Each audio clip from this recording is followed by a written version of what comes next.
Hi everyone, it's Kamado Jim here, and today I'm going to be cooking this absolutely stunning looking rib of beef on my Pit Boss Kamado, the K24, which I've got here, and I'm going to be doing that using a method that you may have heard called reverse searing.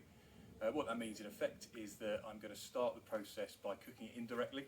I'm going to have the heat deflector for the for the barbecue in, and I'm going to have the barbecue at a relatively low temperature, and then when the beef reaches a certain internal temperature, about 41 or 42 degrees C, I'm going to take that heat deflector out, I'm going to open the vents on the barbecue to get the heat really going, and then I'm going to finish it over a direct heat to get that sear on it at the end.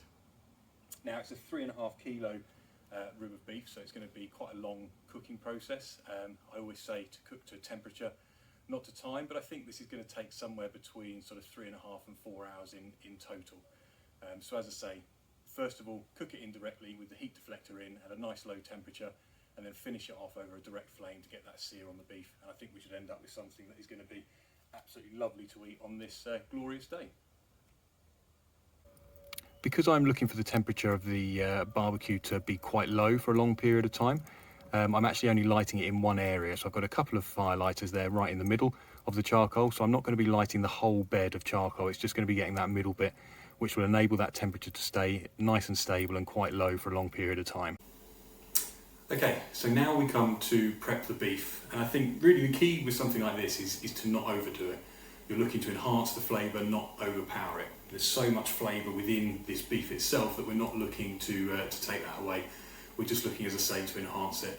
Some people would even just use salt and pepper, no problem with that at all. I prefer to do a little bit more, so I'm going to be using the Tenacious Taste Banging Beef Rub today, just a little bit of that, which as part of it has got salt and pepper in, as well as just some onion and garlic and a couple of other things that will go quite nicely with it.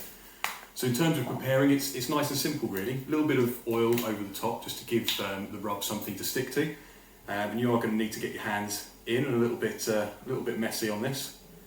So a little bit of oil that then just gets rubbed over the beef, like that, to give you a base, and then a little bit of this rub just over it.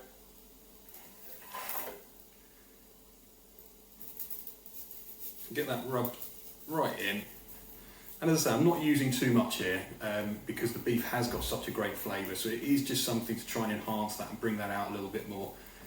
And you want to get it, make sure you get it on all sides as well, so over onto this side, a little bit of a shake, and then just rub that in.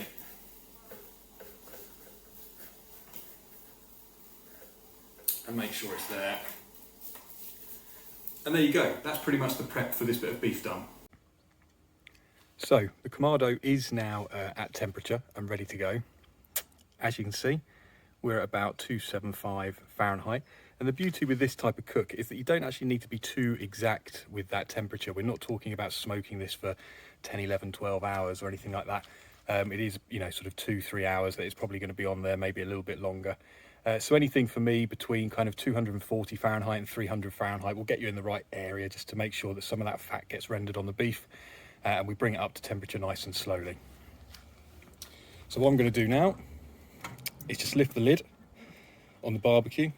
I've got a little foil tray underneath in between the two grills, which will just be used to catch anything that comes out of the beef. I'm not expecting too much, but if there is, we can always use that to make a sauce or a gravy.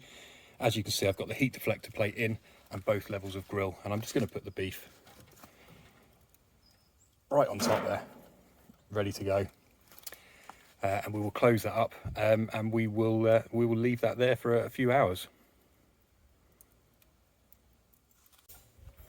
Okay, so I think we're almost there with the beef now. I'm going to go and check it, and as I said earlier, it's all about cooking to temperature, not time, so I'm going to use my thermopen to do that, and I'm looking for an internal temperature of somewhere between kind of 39, 41, 42 degrees.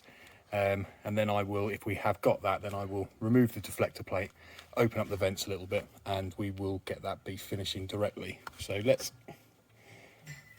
have a little look at the temperature.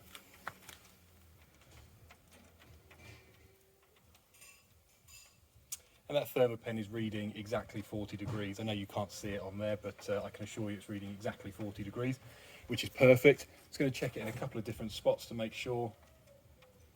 But yeah, we are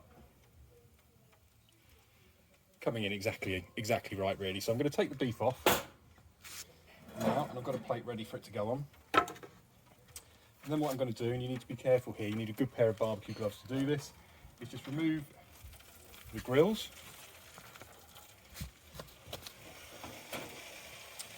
and put them over there. And again, good pair of barbecue gloves. You're fine to pick up the deflector if you've got good gloves on. You don't want to be holding it for too long, so have somewhere in mind that you're going to put it down where you know it's going to be safe and nobody's going to sort of trip over it and burn themselves or break it or anything like that. Just grab it by the edges there, lift it straight out, and down it goes onto the floor. So now, just going to open the vents up, open the top vent up, and then what I will do is put the grills back in a minute once the temperature has risen, and we'll get that beef finishing directly over that flame. Okay, so that temperature has risen nicely, and I've got the grills back in. So what I'm going to do is get that lid open.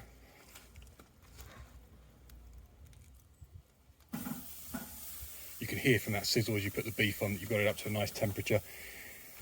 And with the vents open now and the beef sort of fat dripping down directly onto those coals, you're going to get some flame going pretty quickly, and that's going to give it a nice char. So my plan is to give it a couple of minutes on each side, and then also a couple of minutes with the fat directly down over the coals as well, to try and get a bit of a char on that. And I think what that will do is bring our internal temperature up to where I want it, which is around the 48-49 degrees C. The thing with the internal temperature is that you've got to remember it will continue to cook and continue to rise by a few degrees once you take it off and rest it. So if you're looking for a medium rare with the beef, which is about 52 degrees C internal temperature, then actually you want to remove it at around 49 and just let it get to the 52 whilst it rests.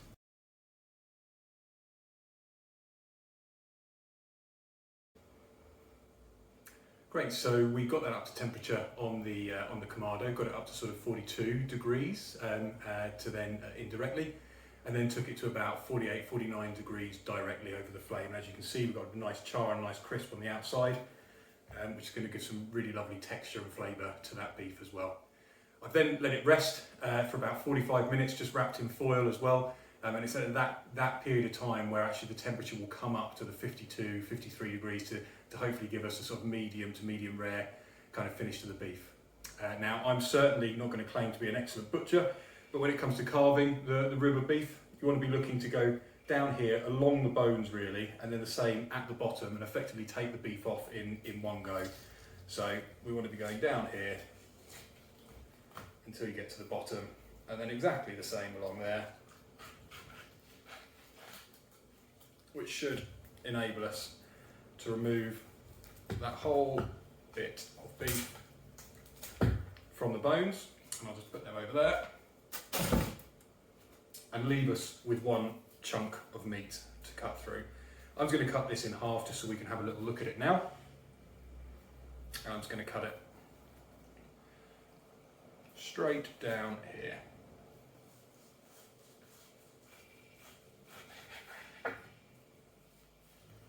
And hopefully you can tell by looking at that and looking at that, we've got that pretty much bob on for the medium rare that we were looking for. We've got two nice big bits of beef there we can now start to slice up and serve up. So really that leaves us with pretty much only one other thing to do, which is of course grab ourselves a little beer, say cheers, and enjoy the rest of our glorious Sunday with this lovely bit of rib of beef cooked on the Pit Boss Kamado K24 with the InDirect, followed by the Seared, bringing us up to our lovely temperature and the lovely cooked beef that we've got here. Enjoy. If you've got any questions, put them in the comments down below. Cheers everyone.